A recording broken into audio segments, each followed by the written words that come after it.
আমি আভিয়ার পেরেরা। আমি 9 বছর ধরে বুয়েনোস আয়ার্স শহরে ট্যাক্সি চালাই।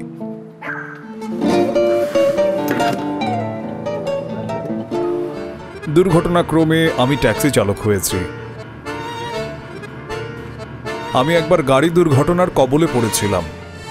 তারা আমাকে যে ক্ষতিপূরণ দিয়েছিল তা যথেষ্ট ছিল না, কিন্তু তার ট্যাক্সির লাইসেন্স এবং গাড়ি কেনার জন্য যথেষ্ট ছিল। আমি মনে করি এটা আমার ও আমার পরিবারের জন্য ভালো। আমি আর অন্যের জন্য কাজ করি না, আমি নিজেই আমার পরিশ্রমের সুবিধা ভোগ করি।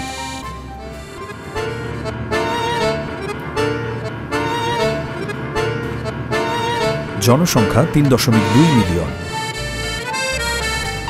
40,000টি ট্যাক্সি, যার মানে প্রতি 80 জন বাসিন্দার জন্য একটি ট্যাক্সি। কাজের বিচিত্রতার কারণে সাম্প্রতিক বছরগুলোতে অনেক যাত্রীর সাথে আমার ভাব হয়েছে। আমার বিভিন্ন ধরনের সংগঠনের সাথে যোগাযোগ আছে, মানবাধিকার, grand mother of Plaza de Mayo এর সাথে।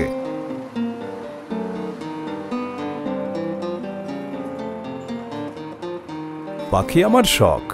আমার প্রিয় কিছু যাত্রী আছে যাদের সাথে আমি শখের কথা শেয়ার করতে পারি।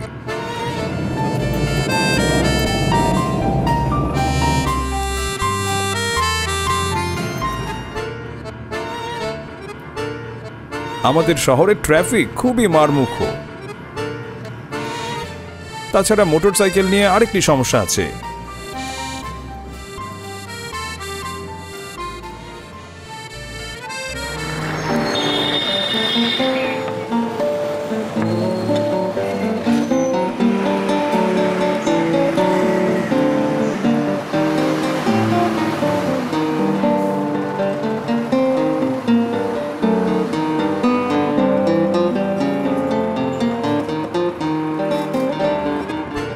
ট্যাক্সির ভবিষ্যৎ উদ্বেগজনক। সাম্প্রতিক একটি জরিপে বলা হয়েছে, উবার আসার পর বিগত 3 অথবা 4 বছরে প্রায় 12,000 ট্যাক্সি ড্রাইভার তাদের কাজ ছেড়ে দিয়েছে।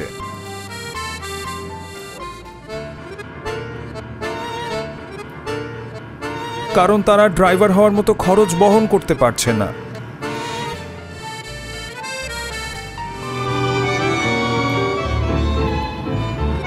আমার কাজের মাধ্যমে খুব প্রিয় একজন ট্যাঙ্গো গায়িকার সাথে পরিচয় হয়। তার নাম প্যাট্রিসিয়া মালাঙ্কা। সে আমার ট্যাক্সি একটি ভিডিওতে ব্যবহার করার কথা বলে। তখন থেকে সে আমার সম্পর্কে বিভিন্ন লোককে বলতে লাগলো।